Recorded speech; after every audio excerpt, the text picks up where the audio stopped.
Assalamu alaikum. My name is Sadia Zafar and I am your physics teacher. Today we will learn about Newton's second law of motion. Before going to the Newton's second law of motion, first we have to remember about the Newton's first law of motion. According to the Newton's first law of motion, if a body is at rest, it will be at rest, or if a body is moving with some velocity in some direction, it will continue its motion unless we applied an external force or unbalanced force or a net force on it.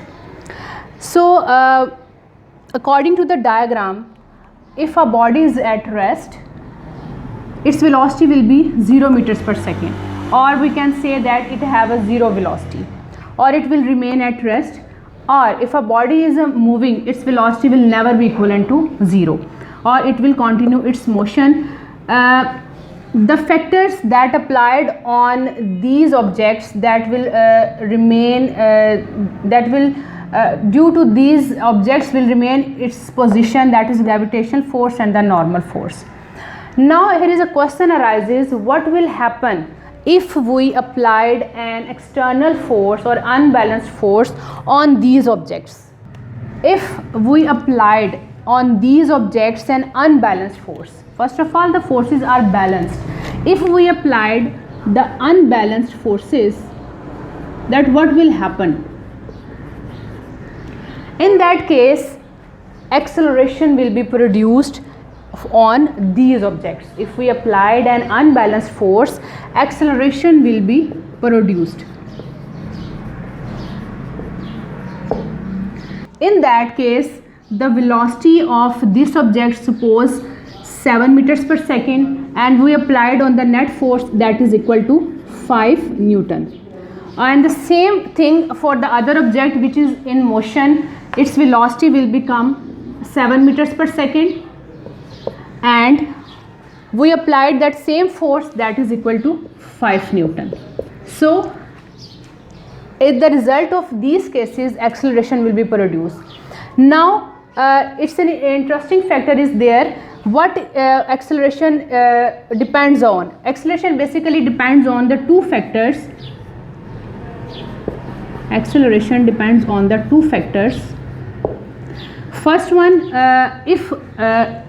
first one is force, and the second one is mass. To discuss about the force, we have an example. If a body is on a table and we applied a force of 10 newtons, then or on the same table, if a body on the same table and we applied 20 newton force on it, then what will happen? If a force is 10 newton and a force is 20 newton or object on the table, then what will happen? For the table, for the object that is 20 newton force have a maximum acceleration, and for the object that is 10 newton force have the lesser acceleration. So we can say that acceleration is proportional to force. That we applied a maximum force, the acceleration will be maximum. In second case, if the mass of an object is 3 kilograms and the other object is 5 kilograms, what will happen? If the mass is lesser, the acceleration will be highest, or if a mass is higher, the acceleration will become slow. The reason, when a body is heavy, the movement of the body is going to body slows. So in that case, acceleration is inversely proportional to the mass.